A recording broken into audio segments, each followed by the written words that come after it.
तर लेखक हे जे ओकारा गावामध्ये होते, हे गाव आपल्या माहितीसाठी सांगतो की 26/11 मधला जो जिहादी आतंकवादी कसाब आलेला, हा कसाबसुद्धा ह्या ओकाराचा होता.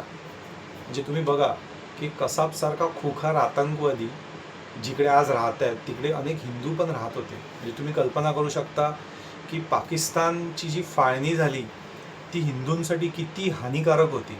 की आपल्यापासून आपली असे प्रदेश जे आपले पूर्वजांचे मालकीचे होते तिकडे आज आपण जाऊ सुद्धा शकत नाही. ठीक आहे, तर पुढे आपण येऊया. या पुस्तकामध्ये त्यांनी अजून एक प्रसंग दिलेला आहे, तो मी तुम्हाला मुद्दामून इथे सांगू इच्छितो की जो डायरेक्ट ॲक्शन झाला, जो मगाशी आपण पाहिला बंगालमध्ये, तर त्याचे प्रतिसाद हे पंजाबमध्ये उमटत होते, म्हणजे अखंड पंजाब. आता अखंड पंजाबचा जो मुख्यमंत्री होता तो काँग्रेसचा होता आणि त्यांना काँग्रेसच्या बरोबर एक युनियनिस्ट नावाची पॉलिटिकल पार्टी होती, राजकीय पक्ष होता, जो बहुसंख्य मुसलमानांचा होता. परंतु हे जे मुसलमान होते ते पंजाब प्रांतातले सदन समृद्ध जमीनदार कुटुंबातले होते आणि ते सेक्युलरिस्ट होते. म्हणजे त्यातले बहुसंख्य लोक हे इंग्लंडमध्ये शिकलेले होते आणि त्यांचे मुस्लिम लीगच्या धोरणांना त्यांचा विरोध होता. त्यांना पंजाबची फाळणी नको होती, एक अखंड पंजाब पाहिजे होता. ठीक आहे, ह्या कारणासाठी ते मुस्लिम लीगच्या विरोधात काँग्रेसबरोबर त्यांनी युती करून सरकार स्थापन केलेलं, म्हणजे तेव्हाचं सांगतो. लवकरच बंगालचे लोण इकडे आले. पंजाब, सिंध, वायव्य सरहद्द प्रांत हळूहळू पेटू लागले.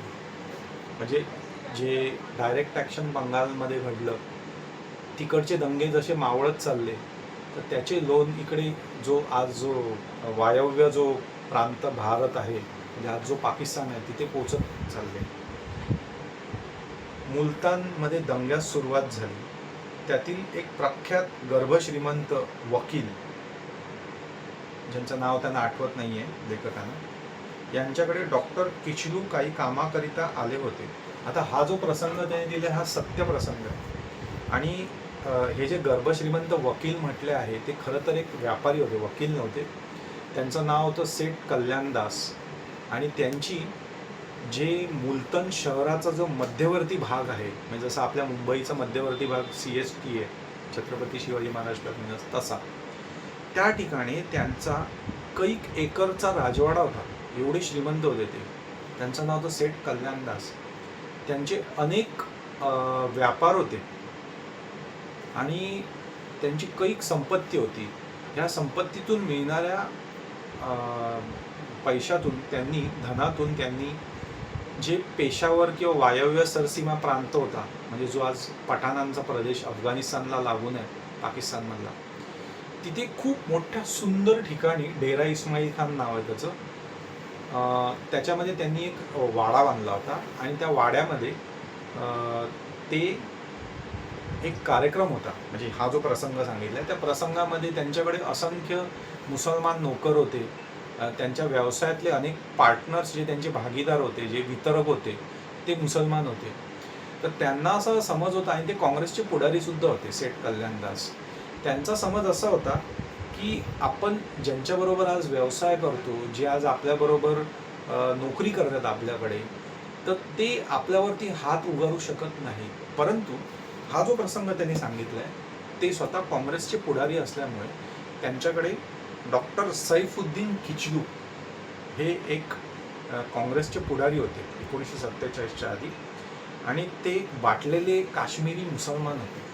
त्याच्यामुळे ते ह्या जिहादी मुसलमानांच्या बरोबर जात नव्हते आणि ते काँग्रेसच्या लिडरशिपमध्ये असल्यामुळे ते या सेठ कल्याणदासना त्यांच्या हवेलीमध्ये भेटायला आले होते, डेरा इस्माईल खानला, जे सुंदर निसर्गरम्य, हे माथेरान महाबळेश्वर कसं आहे त्याच्याहून सुंदर आहे, कारण तिकडे बर्फ पडतो.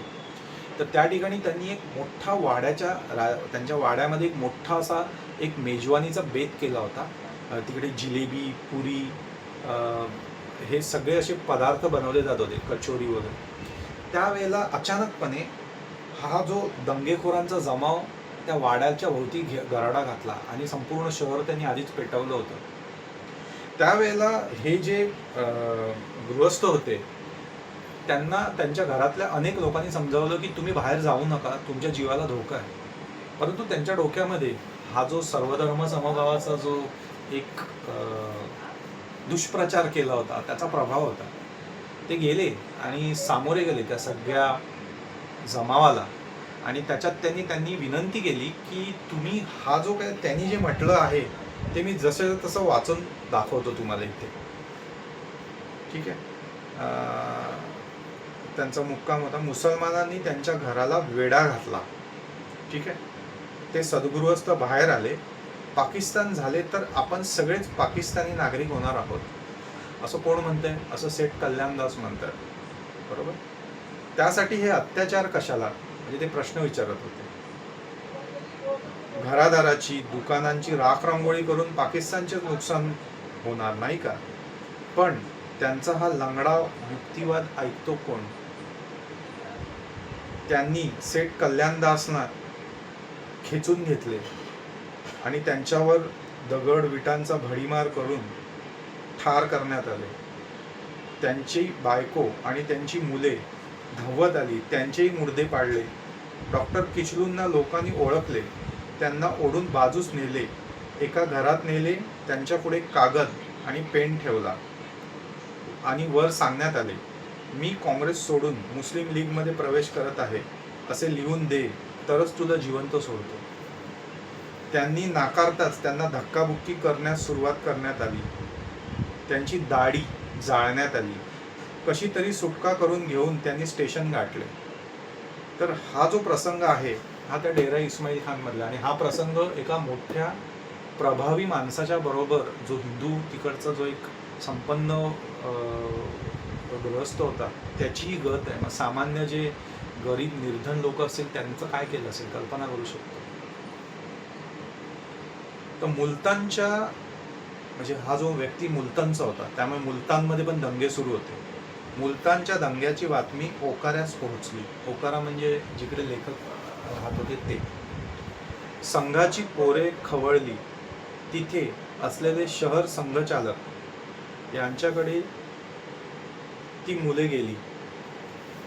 आम्ही काही बांगड्या भरल्या नाहीत, मुलतानचा बदला म्हणून आम्ही हे गाव पेटवून देऊ, कामाची आखणी करा असा प्रस्ताव ऐकल्यावर आपण पूर्ण सहमत असल्याचे संघचालकांनी सांगितले. ठीक आहे. हिंदूच्या पाठीशी उभा राहिला पाहिजे ही तर आपली शिकवण आहे, पण जे करायचे ते वैयक्तिक नव्हे तर सामुदायिक असले पाहिजे. म्हणजे एक माणूस ह्याला टक्कर देऊ शकत नाही, त्याच्यासाठी पूर्ण समाजाचा सहभाग असला पाहिजे. आपले सरसंघचालक गुरुजी यावर विचार करत असतीलच. त्यांनी आदेश दिला तर एक ओकाराच काय पण सबंध हिंदुस्थानच पेटून उठेल. तेवढी आपली शक्ती आहे, थोडी वाट पहा असे सरसंघचालक म्हणत. बघा, आज जे राष्ट्रीय स्वयंसेवक संघ आहे जो 1947 नंतर हिंदुत्ववादी असणं हा एक पाप मानलं जात होतं. गांधी आणि नेहरूच्या शासन काळामध्ये पाप मानलं जात होतं. परंतु 47च्या आधी राष्ट्रीय स्वयंसेवक संघ आणि हिंदू महासभा ही एक जबरदस्त शक्ती म्हणून प्रस्थापित होती. लाहोर, मुलतन, रावळपिंडी, कराची ह्या सर्व जी शहरं आहेत ही राष्ट्रीय स्वयंसेवक संघाचे गड मानले जात होते.